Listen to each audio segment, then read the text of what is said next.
You're not stuck. You're just really committed to proving that you are. I didn't even realize that I was doing this until recently. So today we're exploring something that honestly changed the way that I see everything. How you can take one belief about your life and quietly spend your entire day, your entire week, even years just collecting proof that it's true.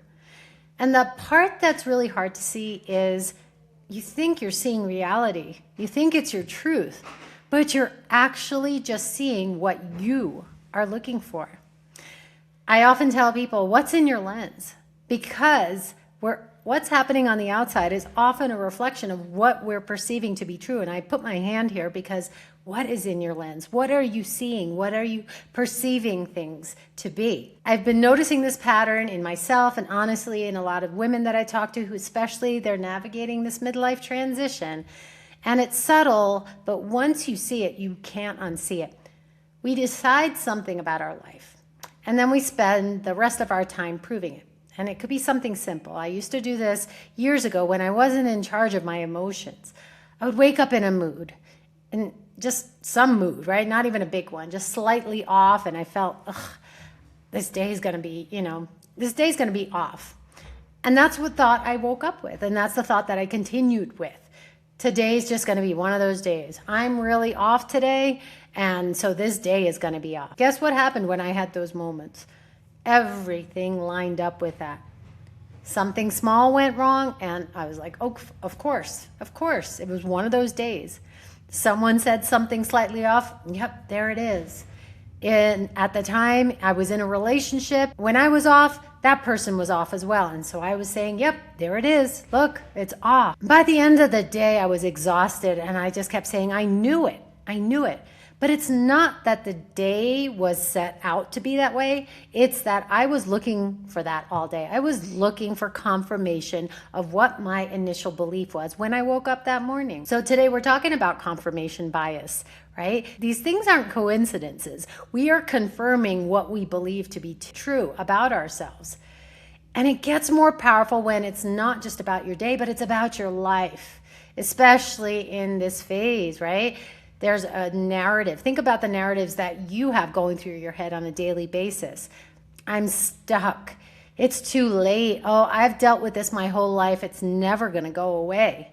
This is just how it is now. You could relate those things that we say to ourselves to every area of our life. Yep, I've always met people like this, and this is why I keep meeting people like this. You could talk about it as far as work goes. Oh, I've never been lucky in work. And every job I have, this is same thing keeps happening over and over. You say those things enough to yourself on a daily basis, which I did all the time unconsciously. Those things were happening in my life. And I was in this cycle of confirming my own bias. I was validating everything that I was consenting to be true. That everything that I said. Once you say those things, once you get that first confirmation that what you believe to be true is happening, even if it's a negative thing, your brain goes, all right, got it. Let's gather evidence. Let's gather that evidence as much as we can. You think, why does this feel so hard? Or this is not meant for me. You say that and your brain says, all right, let's go looking for evidence that this is true. Suddenly, people don't respond. Things don't work out. The relationships fall apart. The friendships fall apart. Plans fall through. You go to work and maybe something happens at work with your boss. And then what do you say to yourself? See, that's the truth. You confirmed your own bias. You confirmed your own statement. You confirmed what you consented to be true. Neville Goddard often talks about this. What do you consent to be true? And that is often reflected in our thoughts, in the things that we say, and then guess what? It plays out in our lives in that same way. What I started to realize is I wasn't seeing reality. You are not seeing reality. You're filtering reality. You are absolutely filtering reality. Your brain isn't sitting there thinking, ooh, let me show you everything equally, right? It's saying, tell me what you believe, and then I'm going to go find it. That's it. It's looking for that consistency. Your brain is so wise, right? Think about a computer. Think about ChatGPT and AI. We're searching for things. You ask ChatGPT a question, it's going to search for that.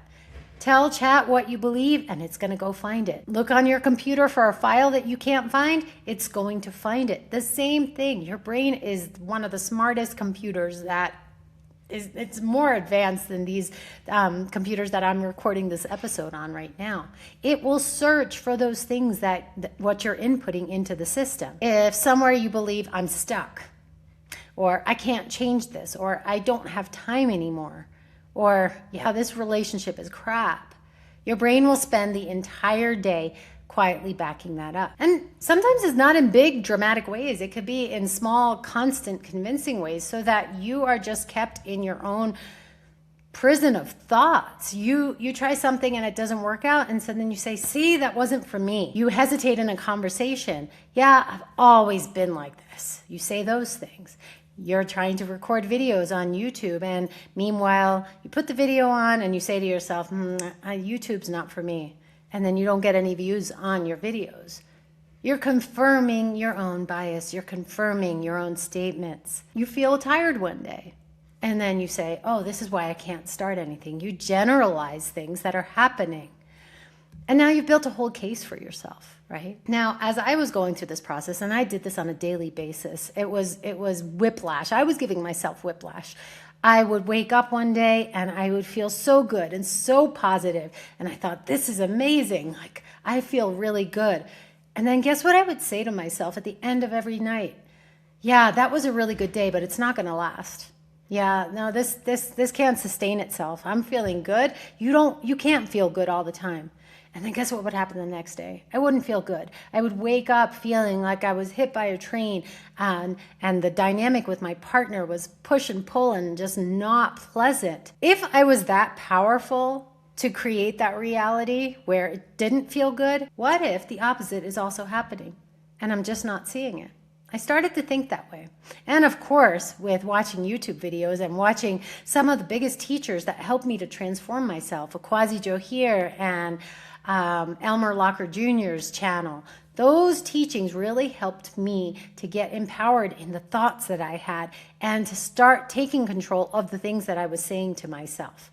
It wasn't affirmations. I wasn't going to bed saying, I am great, I am wonderful, even though that did help. It was, hey, wait, I'm thinking this thought and I need to shift it right now, because otherwise this is going to happen in my life. Back to, what if there are moments every single day that show you you're not stuck and you're skipping over them? You're missing that because you're so focused on where you are stuck. Maybe it was that time that you spoke up, even just a little bit. Or maybe the time that you chose differently. And maybe it was those times that you didn't fall into the same pattern, as uncomfortable as it was. Rather than, ooh, I did something differently, you might actually spend more time on the discomfort that you're feeling so that you start feeling more uncomfortable. Those moments where you did speak up, or you did do something differently, or you did break a pattern, they count. But we don't register them because we're not looking for them. We skip right past them. So it's not that you're the victim of your circumstances. I want you to understand that. You are a victim of what you're searching for. And I don't mean that in a harsh way. It's actually kind of relieving. It's a relief, because if that's true, then nothing about your life has to dramatically change overnight. You don't need to become a different person. You just need to start noticing differently. Like even today, instead of asking, what's not working? Why don't you say, hey, what worked today? Instead of asking, oh man, why are my relationships? Why do they suck? Ask yourself, why do I have the best relationships? And before you're about to head out your door and go to work, affirm to yourself, yeah, this is going to be a great day. Don't sit in the energy of yesterday and say, well, yesterday was crappy, therefore today is going to be another shit day. Ask yourself, where am I already showing up differently? Where am I not the same person that I was even a few years ago? Where am I doing a better job than I give myself credit for? Because if you keep asking yourself, why am I stuck? You'll find the answers. Easy as that. Your brain is very good at that. But if you start asking, where am I flowing in my life today? Your brain is going to start to search for answers for that. you'll find those answers. So maybe nothing is as fixed as it feels. Maybe it's just the lens, right? Change your lens, as I often say to my clients, because it's what is the lens that you're looking through life right now? Because that is what you're perceiving to be true. And if that is true, guess what? You don't need a whole new life. You just need a different filter. You just need a different lens. So if this episode resonated with you, like, subscribe, and share it with anybody who you feel would resonate with the message. And think about the question that you're going to ask yourself differently. Just one. And put that in the comments below.